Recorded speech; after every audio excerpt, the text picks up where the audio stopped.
Hello friends, movie कर here. आज की हमारी मूवी है रॉकी 3। ये फिल्म रॉकी सीरीज का तीसरा पार्ट है। तो अगर आपने रॉकी सीरीज की पार्ट 1 और पार्ट 2 को नहीं देखा है तो उन मूवीज की लिंक मैं डिस्क्रिप्शन में दे दूंगा। तो इस वीडियो को देखने से पहले पार्ट 1 और पार्ट 2 देखना ना भूलें। अब तक हमने देखा है रॉकी ने अपोलो क्रीड को मैच में हरा दिया और उसने पूरी दुनिया को दिखा दिया उसका जो पहला मैच था वो उसका गुड लक नहीं था। रॉकी ने वो मैच अपनी काबिलियत से जीता है। रॉकी में ऐसी खासियत है जिसलिए वो विश्व चैंपियन बन सके। और अब इस मैच के बाद रॉकी रुकने का नाम ही नहीं ले रहा है। उसके सामने जो भी फाइटर आता है वो उसे हरा देता है और वो देखते ही देखते वर्ल्ड फेमस हो जाता है और वो हैवीवेट चैंपियन के टाइटल को 10 बार डिफीट करता है। इसलिए अब हर जगह सिर्फ रॉकी की ही चर्चा होती है। रॉकी अब बहुत बड़ा स्टार बन चुका है, इसलिए अब बहुत सी कंपनियां उसके साथ जुड़ना चाहती है ताकि वो उनकी कंपनियों का एडवर्टाइज कर सके। और रॉकी एक काम करके बहुत सारे पैसे कमाता है। अब रॉकी कुछ ही पल में बहुत अमीर हो चुका है। अब वो एक लग्जरी लाइफ जीने लगा है। वो लोगों के लिए एक लीजेंड है। सभी लोगों को यही लगता है कि रॉकी के सामने अब कोई भी बॉक्सर नहीं टिक सकता। तभी हम क्लबर लैंग नाम के एक फाइटर को देखते हैं। ये बहुत खूंखार फाइटर है। वो जब मारना शुरू करता है तब वो तब तक मारता रहता है जब तक आगे वाला नॉकआउट ना हो जाए। इसलिए अब लैंग का नाम भी पूरी दुनिया में मशहूर होने लगता है। लैंग का सिर्फ एक ही मकसद है कि वो रॉकी से फाइट करे और उसका टाइटल छीन ले। इसलिए वो सबके सामने कहता है कि वो रॉकी से लड़ना चाहता है। वो ये भी कहता है कि रॉकी का मुकाबला आज तक किसी अच्छे खिलाड़ी से नहीं हुआ है। वो हमेशा ही कमजोरों से लड़ता आया है। इसलिए रॉकी अपना टाइटल बचाने में आज तक कामयाब रहा है। लैंग चाहता है कि रॉकी उससे लड़े और लैंग रॉकी को हराकर वर्ल्ड चैंपियन बनना चाहता है। लैंग अपने हर एक फाइट के बाद रॉकी को चैलेंज करता है। लैंग को देखकर बस यही लगता है कि उसकी जिंदगी में बस एक ही मकसद है, वो कैसे भी रॉकी को हराए। यहाँ हम पॉली को ड्रिंक लेता हुआ देखते हैं। वो भी इस न्यूज को देख रहा होता है टीवी पर। जब वो इस न्यूज को देखकर बाहर जा रहा था तब बार का ओनर उससे कहता है तुम रॉकी के दोस्त हो ना, उसे मेरा हेलो कहना। तब पॉली गुस्सा हो जाता है और कहता है कि तुमने आज तक मुझे हेलो नहीं कहा। इसलिए पॉली अब गुस्से में वहाँ से बाहर निकलता है। जब वो एक गेम शो में जाता है वहाँ उसे रॉकी का एक गेम दिखता है जिस पर वो अपनी बोतल फेंक कर मारता है और उस गेम को तोड़ देता है। तब पुलिस वाले उसे पकड़कर लॉकअप में डाल देते हैं। लेकिन जब रॉकी को ये पता चलता है वो पॉली को छुड़वाता है। अब पॉली रॉकी पर ही गुस्सा करने लगता है और कहता है कि तुम मुझे छुड़ाने क्यों आए, यहाँ एड्रियन को आना चाहिए था। एड्रियन कहाँ है? तब रॉकी कहता है कि मैंने ये सारी बातें उसे नहीं बताई वरना वो परेशान हो जाएगी। ये सुनकर पॉली और गुस्सा हो जाता है। कहता है कि मैं नहीं होता तो एड्रियन भी नहीं होती। मैंने अपना पेट काट कर अपनी बहन की परवरिश की है और तुम ये अपनी दोस्ती का ढोंग बंद करो। पिछले 3 सालों में तुमने मेरे लिए किया ही क्या है? तुम दिन ब दिन अमीर होते गए और मैं वैसा का वैसा ही सड़क पर पड़ा हुआ हूँ और एहसान के नाम पर मेरे पास तुम्हारी दी हुई एक घड़ी है। और इतना कहने के बाद वो उस घड़ी को भी तोड़ देता है और कहता है कि तुम्हें बिल्कुल भी मेरी फिक्र नहीं है। तुम आलीशान जिंदगी जीते हो लेकिन तुमने कभी नहीं सोचा कि मैं कैसी जिंदगी जी रहा हूँ। तुम बहुत ही स्वार्थी हो गए हो। लगता है तुम उन दिनों को भूल चुके हो जब मैं अपनी मीट शॉप से तुम्हें मीट चुरा कर देता था और उसे खाने के बाद तुम प्रैक्टिस किया करते थे, जिसके बाद तुमने इतनी सारी फाइटों को जीता। ये सुनकर रॉकी नाराज हो जाता है। कोई भी किसी के लिए कुछ नहीं करता, तुम्हें अपनी तरक्की के लिए खुद ही काम करना पड़ेगा। तुम्हारे अंदर वो सारी खूबियां हैं जिससे तुम सक्सेसफुल बन सकते हो, लेकिन तुम्हारी तरक्की तभी हो सकती है जब तुम मुझसे जलना बंद करोगे। इस बात को सुनने के बाद पॉली भड़क जाता है और वो रॉकी को पंच मारने की कोशिश करता है, लेकिन रॉकी यहाँ बच जाता है। अब रॉकी मजाक करने लगता है और पॉली का भी गुस्सा ठंडा हो जाता है। फिर रॉकी कहता है कि तुम जो नौकरी चाहो तुम वो नौकरी कर सकते हो मेरे पास। पॉली फिर से रॉकी के साथ काम करने लगता है। अब हम थोड़ी दिनों के बाद रॉकी को देखते हैं एक चैरिटी मैच खेलते हुए। लेकिन ये मैच बहुत ही अनोखा है क्योंकि रॉकी आज किसी फाइटर से नहीं बल्कि वो एक रेसलर से लड़ रहा है। और वहाँ सब कहते हैं कि ये रेसलर बहुत खतरनाक है क्योंकि ये 7 फुट लंबा है और बहुत चौड़ा है और ये हमेशा ही गुस्से में रहता है। इसका नाम है थंडर लिप्स। इसीलिए मिक्की यहाँ रॉकी को डांटता है और कहता है कि तुम गलती कर रहे हो, तुम्हें इस फाइट के लिए मना कर देना चाहिए। लेकिन रॉकी कहता है कि ये तो बस एक चैरिटी मैच है, यहाँ पर असली वाली लड़ाई नहीं होगी। हम बस रिंग में थोड़ी देर लोगों को एंटरटेन करेंगे और मैच खत्म हो जाएगा। अब यहाँ थंडर लिप्स की एंट्री होती है। और वो रेसलिंग का करंट में चैंपियन है। अब मिकी ये सब चीजें देखकर रॉकी को कहता है कि इस मैच को बंद करवाओ, लेकिन अब मैच शुरू होने वाला होता है। रेफरी कहता है कि तुम दोनों को ये बात याद रहनी चाहिए, ये कोई असली मैच नहीं है। रॉकी कहता है कि मैच के बाद हम सब एक फोटो खिंचवाएंगे। ये सुनने के बाद थंडरलिप उसे धक्का मारता है और जैसे ही ये मैच शुरू होता है थंडरलिप रॉकी को उठा के पटकने लगता है और वो उस पर बिल्कुल भी रहम नहीं करता। इस चीज को देखने के बाद सभी लोग हैरान हो जाते हैं क्योंकि थंडरलिप के सामने रॉकी बच्चा नजर आ रहा है। थंडरलिप रॉकी को रेसलिंग के दावपेच से मारता रहता है और वो रुकने का नाम ही नहीं लेता। यहाँ पर हम लैंग को भी देखते हैं, वो ये मैच देखने आया है। अब थंडरलिप रॉकी को उठाकर रिंग से बाहर फेंक देता है। इस चीज को देखने के बाद मिकी के सीने में अब दर्द होने लगता है। अब रॉकी को भी गुस्सा आने लगता है क्योंकि थंडरलिप के सामने जो भी आता है वो उसे मारने लग जाता है और अब वो पब्लिक को भी पीटने लगता है। इसलिए रॉकी पॉली को कहता है कि मेरे ग्लव्स उतारो। अब ग्लव्स उतारने के बाद वो रिंग के अंदर आ जाता है और थंडरलिप को अंदर बुलाता है और जैसे ही वो अंदर आता है रॉकी उस पर हमला करना शुरू करता है। तभी थंडरलिप रॉकी को गला पकड़कर उठा लेता है, लेकिन पॉली इस चीज को देख नहीं पाता और एक कुर्सी उठाकर थंडरलिप को मारता है। लेकिन अब थंडरलिप पॉली को पकड़कर मारने लगता है। तभी रॉकी पीछे से आकर थंडरलिप का गला पकड़ लेता है और वो उसका गला छोड़ता ही नहीं है और देखते ही देखते थंडरलिप नीचे बैठ जाता है। रॉकी समझ जाता है कि यही सही मौका है।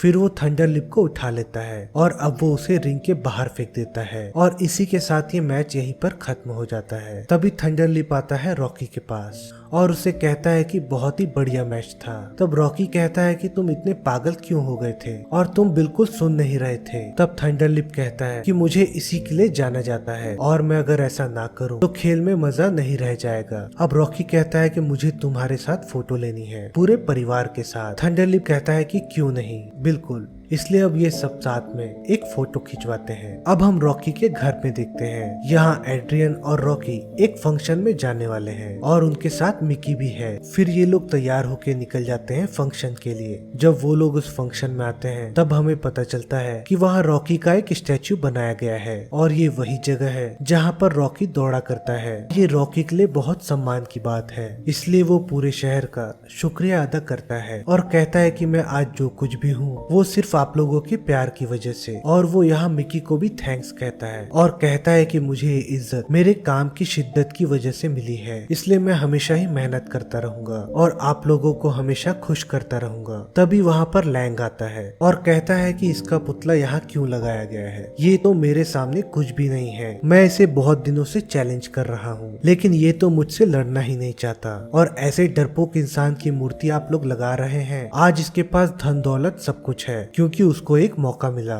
लेकिन आज मेरे पास कुछ भी नहीं है, जबकि मैं इससे बहुत बेहतर फाइटर हूँ। इसलिए मैं इसे चैलेंज करता हूँ और मैं दिखा दूंगा कि मैं इससे कितना बेहतर हूँ और इसे हराकर मैं हैवी वेट चैंपियन बन जाऊंगा। ऐसा कहकर वो रॉकी को उकसाने लगता है। लैंग कहता है कि तुमने अब तक जितनी भी फाइट लड़ी है वो सारे ही मैच फिक्स्ड थे, इसीलिए तुमने इन सारे मैचेस को जीता है। इस बात को सुनने के बाद मिकी भी भड़क जाता है और कहता है कि तुम इस खेल की बेइज्जती कर रहे हो और तुम खुद को एक खिलाड़ी कहते हो। रॉकी तुमसे नहीं लड़ेगा। इस बात को सुनकर रॉकी मिकी से कहता है नहीं, मैं इससे लड़ना चाहता हूँ, लेकिन मिकी उसे मना करता है और कहता है कि अगर तुम इससे लड़ोगे तब मैं तुम्हारा साथ नहीं दे सकता। और इतना कहने के बाद मिकी वहाँ से चला जाता है। अब लैंग और भी बदतमीजी करने लगता है, इसलिए वो एड्रियन से कहता है कि तुम्हारी मुलाकात आज तक किसी अच्छे मर्द से नहीं हुई है और तुम्हें पता ही नहीं कि असली मर्दानगी क्या होती है, इसलिए तुम मेरे पास आओ, मैं तुम्हें बताऊंगा कि असली मर्द क्या होता है। क्योंकि रॉकी मर्द नहीं है, ये तो एक डरपोक है।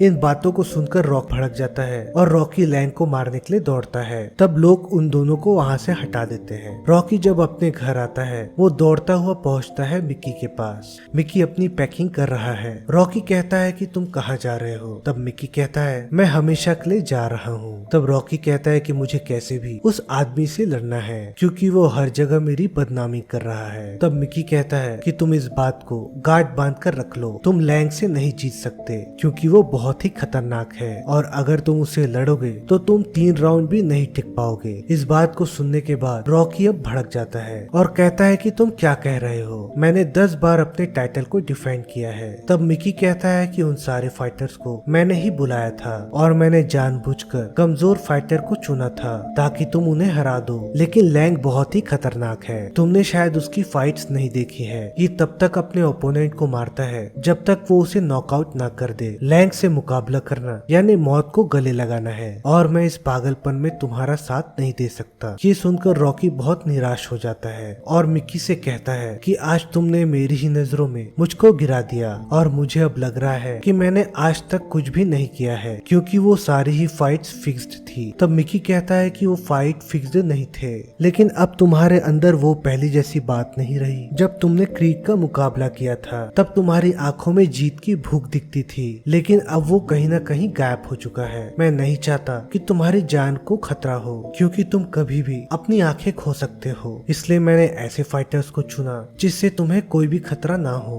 ये सब बातें सुनने के बाद रॉकी कहता है कि मैं दोबारा अपनी नजरों में उठना चाहता हूँ, इसीलिए मुझे आपकी मदद चाहिए और मैं यहाँ सचमुच लैंग से लड़ना चाहता हूँ और मैं ये मैच अपने लिए लड़ना चाहता हूँ ताकि मैं अपनी नजरों में ऊपर उठ सकूं। इन बातों को सुनने के बाद अब मिकी भी मान जाता है। अब रॉकी अपनी ट्रेनिंग चालू करता है, लेकिन रॉकी ऐसी जगह पर प्रैक्टिस करता है जो पब्लिक से भरा होता है। रॉकी यहाँ बहुत ज्यादा फेमस है, इसलिए लोग उसे ठीक से प्रैक्टिस भी नहीं करने देते। वो बीच बीच में उससे ऑटोग्राफ मांगते हैं और उसके साथ फोटोज भी खिंचवाते हैं। इन सारी चीजों को देखकर मिकी को बहुत गुस्सा आता है और वो रॉकी से कहता है अगर तुम ऐसे प्रैक्टिस करोगे तो तुम कभी भी मैच नहीं जीत सकते और ये प्रैक्टिस करने का तरीका नहीं है। चलो हम पुरानी जगह में चलकर प्रैक्टिस करते हैं। लेकिन रॉकी कहता है कि वो जमाना चला गया और नए जमाने में ऐसे ही प्रैक्टिस करते हैं। फिर रॉकी प्रैक्टिस करने लगता है। दूसरी तरफ हम लैंग को देखते हैं। लैंग यहाँ अपनी पूरी जान लगा रहा है अपनी प्रैक्टिस के लिए और उसकी आंखों में वो जीत की भूख नजर आती है क्योंकि वो रॉकी को हराना चाहता है। और देखते ही देखते अब मैच का दिन आ जाता है और रॉकी जब रिंग में जाता है तब वो लैंग को देखता है। यहाँ लैंग रॉकी से दोबारा बदतमीजी करता है, इसलिए रॉकी उसे मारने के लिए दौड़ता है। इसी बीच लैंग मिकी को धक्का दे देता है। अब उसके सीने में दर्द शुरू हो जाता है और उसकी तबीयत खराब होने लगती है। तब रॉकी उसके पास जाता है और कहता है कि मैं इस मैच को कैंसिल कर रहा हूँ क्योंकि अभी तुम्हारी हालत ठीक नहीं लग रही है। लेकिन मिकी कहता है कि मेरी फिक्र मत करो, तुम जाओ और उस मैच को जीतो, मैं यहाँ बिल्कुल ठीक हूँ। इसलिए रॉकी अब जाता है मैच लड़ने। यहाँ पर अपोलो क्रीड भी आता है और वो यहाँ दोनों फाइटर्स को शुभकामनाएं देता है। लेकिन जैसे ही वो लैंग के पास जाता है लैंग उससे बदतमीजी करने लगता है और कहता है कि मैं हारे हुए खिलाड़ियों से हाथ नहीं मिलाता। इस बात से क्रीड को गुस्सा आता है। फिर वो रॉकी के पास जाता है और कहता है कि इसे जल्द से जल्द खत्म करो और अब मैच शुरू हो जाता है। रॉकी बहुत ज्यादा गुस्से में है, इसलिए वो लैंग पर टूट पड़ता है और उसे बहुत मारता है। लेकिन यहाँ लैंग भी रॉकी पर हमला करता है और एक बार लैंग मारना शुरू करता है तब वो रुकता ही नहीं है और रॉकी को मौका ही नहीं मिलता। वो बहुत जल्द ही रॉकी का खून निकाल देता है और पहला राउंड खत्म हो जाता है। तब रॉकी पॉली से पूछता है कि मिकी कैसा है। यहाँ रॉकी का पूरा ध्यान मिकी की ही तरफ है, इसलिए वो मैच पर फोकस नहीं कर पा रहा है। यहाँ दूसरा राउंड स्टार्ट होते ही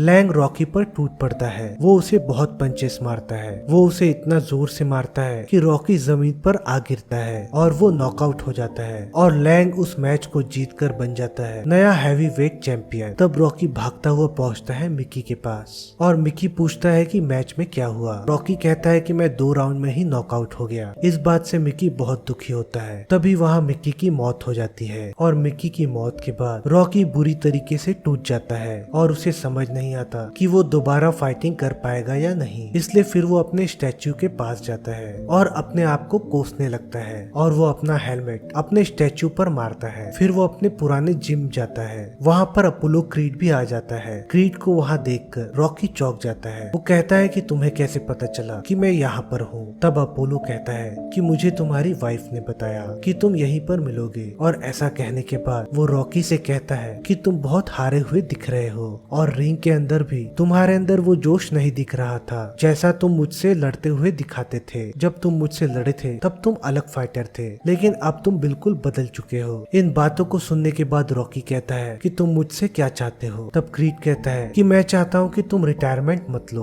और तुम दोबारा फाइट करके हैवीवेट चैंपियन बन जाओ, और इस फाइट के लिए मैं तुम्हारी मदद करूंगा। मैं तुम्हें ट्रेनिंग देना चाहता हूँ क्योंकि मैं जानता हूँ तुम दोबारा वर्ल्ड चैंपियन बन सकते हो और तुम ही लैंग को हरा सकते हो, क्योंकि तुम्हारे अंदर अभी भी वो बात बची हुई है और अभी तुम्हारी उम्र नहीं है रिटायरमेंट लेने की, और ना ही मेरी उम्र है। और मैं तुम्हारे इस दर्द को बहुत अच्छे से समझता हूँ, क्योंकि जब मैं तुमसे हारा था तब मैं इसी दौर से गुजर रहा था, इसलिए मैं तुम्हारी कंडीशन समझता हूँ। लेकिन ये वक्त शोक मनाने का नहीं बल्कि खुद को तैयार करने का है, और मैं तुम्हें अच्छे से तैयार कर सकता हूँ। अब रॉकी भी इस बात के लिए मान जाता है। तब हम लैंग का इंटरव्यू देखते हैं। तब रिपोर्टर उससे पूछता है कि आप रॉकी से रीमैच के बारे में क्या सोचते हैं। तब लैंग कहता है कि मैं उसे दोबारा हरा दूंगा और उसे हराना मेरे लिए बहुत आसान है। और ये सब देखने के बाद क्रीड भड़क जाता है और वो रॉकी से कहता है उसकी ये बात याद रखना, तुम्हें इसे बहुत बुरी तरीके से हराना है, और जब तुम उसे हरा दोगे तब तुम मेरा एक काम करना।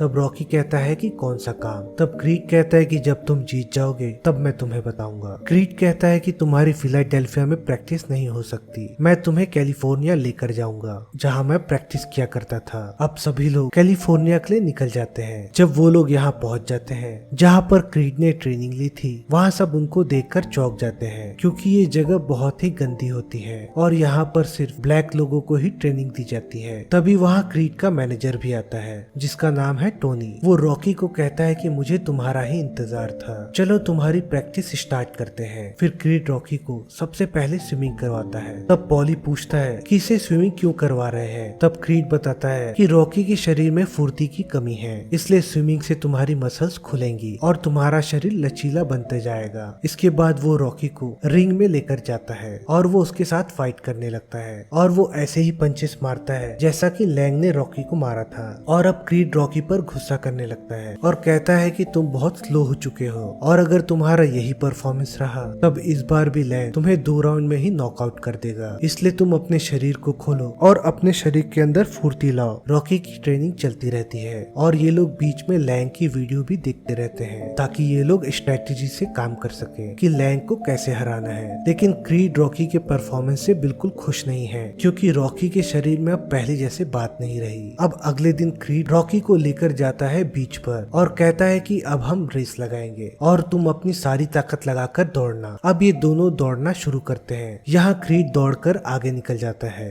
और जब वो मुड़ करके देखता है, वो देखता है कि रॉकी बीच में ही रुक चुका है। अब वो रॉकी पर भड़क जाता है और कहता है कि तुम अंदर से मरते जा रहे हो, अब तुम बिल्कुल खत्म हो चुके हो, और अगर तुम ऐसे ही रहे तो तुम्हारा कुछ नहीं हो सकता। ये देखकर एड्रियन रॉकी के पास जाती है और पूछती है कि तुम्हारे दिमाग में क्या चल रहा है। तब रॉकी कहता है कि मैं फाइट नहीं लड़ना चाहता, पहले मुझे खुद पर बहुत विश्वास था और मैं जब भी किसी को हराता था तो मुझे लगता था कि मैं बहुत बेहतरीन बॉक्सर हूँ, लेकिन मुझे जब से पता चला है कि मैंने जिनसे भी फाइट जीती है वो सारे कमजोर फाइटर्स थे और मैंने कभी भी एक ताकतवर फाइटर से लड़ाई नहीं की, तब से मेरा कॉन्फिडेंस डाउन हो गया है और मुझे लगता है कि मैं अच्छा बॉक्सर नहीं हूँ। इन बातों को सुनकर एड्रियन भड़क जाती है और कहती है कि तुम आखिर कहना क्या चाहते हो, हम सबको तुम पर भरोसा है, यहाँ सिर्फ एक लौते तुम ही हो जिसे खुद पर भरोसा नहीं है। मिकी ने तुम्हारी जान बचाने के लिए ये सब किया था, लेकिन तुम ये बात भूल रहे हो कि वो सब भी फाइटर्स ही थे और तुमने उन सब का जमकर मुकाबला किया था, लेकिन अब तुम खुद का ही मुकाबला नहीं कर पा रहे हो और तुम अंदर ही अंदर घुटते जा रहे हो। मैं जिस रॉकी को जानती हूँ वो डरपोक नहीं है, वो हर एक सिचुएशन में फाइट करता है और उससे जीत जाता है। मुझे खुद से ज्यादा तुम पर भरोसा है, तुम दुनिया के किसी भी फाइटर को हरा सकते हो और क्रीड भी तुम पर बहुत भरोसा करता है, इसलिए अब तुम भी खुद पर भरोसा करो। अब रॉकी का आत्मविश्वास जागने लगता है और वो अपनी प्रैक्टिस को नए सिरे से शुरू करता है। अब वो अपनी पूरी ताकत के साथ प्रैक्टिस करने लगता है और क्रीड भी अपना 100% देता है। अब तक रॉकी ने मिकी की टेक्निक से ट्रेनिंग की थी, लेकिन क्रीड का तरीका बिल्कुल अलग है, इसलिए वो अब रॉकी को बिल्कुल बदल देता है और रॉकी अब किसी जवान फाइटर की तरह लड़ने लगता है। अब उसके शरीर में जीत की आग जलने लगी है। रॉकी यहाँ कई दावपेच सीखता है, इसलिए अब वो अलग ही ऑरा में चला जाता है और अब उसका शरीर एक फौलाद का बन चुका है। अब मैच का दिन आ जाता है। यहाँ रिपोर्टर्स लैंग से बात करते हैं और पूछते हैं कि क्या आपने रॉकी के लिए कोई अलग स्ट्रेटेजी सोची है। लैंग कहता है कि रॉकी को हराना मेरे बाएं हाथ का खेल है, इसलिए मुझे कोई स्ट्रेटेजी की जरूरत नहीं है। यहाँ क्रीड रॉकी को मोटिवेट कर रहा है, फिर वो उसे अपने शॉट्स देता है जिसे पहनकर उसने रॉकी से फाइट की थी। इस चीज को देखकर रॉकी बहुत खुश होता है और क्रीड कहता है कि इस बात को बिल्कुल मत भूलना कि तुम कहां से आए हो और कितनी मुश्किलों के बाद तुम यहां तक पहुंचे हो, और आखिरी मैच में लैंग ने तुम्हारे साथ क्या किया था। इन सारी ही चीजों को याद करके लड़ना, और इस मैच को जीतने के बाद तुमको मेरा एक काम भी करना है। अब रॉकी पहुंच जाता है रिंग में और वहाँ सभी लोग रॉकी का नाम पुकारते हैं। तभी वहाँ पर लैंग आता है और वहाँ लोगों को धक्का देने लगता है। वो जैसे ही रिंग में आता है वो रॉकी से बदतमीजी करता है और वो क्रीड को धक्का दे देता है, जिससे रॉकी गुस्सा हो जाता है। तब रेफरी इनको अलग करता है और बहुत जल्द ये मैच शुरू होता है। रॉकी यहाँ बहुत गुस्से में है, इसलिए वो शुरू से ही लैंग पर हमला करने लगता है और उसे मुक्के पे मुक्के बरसाने लगता है और वो उसे लगातार मारता ही जाता है। और यहाँ लैंग भी उसे मारने की कोशिश करता रहता है, लेकिन लैंग उसे प्रॉपरली नहीं मार पाता और पहला राउंड खत्म हो जाता है। अब दूसरे राउंड की शुरुआत होते ही रॉकी उस पर फिर से पंचेस मारने लगता है। तभी लैंग उसे कॉर्नर पे ढकेलकर उसे पंचेस मारने लगता है। तब रॉकी को मौका नहीं मिलता। लैंग उसे इतना मारता है कि रॉकी नीचे गिर जाता है। रॉकी जब उठकर खड़ा होता है तब लैंग उसे दोबारा मारता है। अब रॉकी दोबारा गिर जाता है और एक वक्त के बाद रॉकी वार करना बंद कर देता है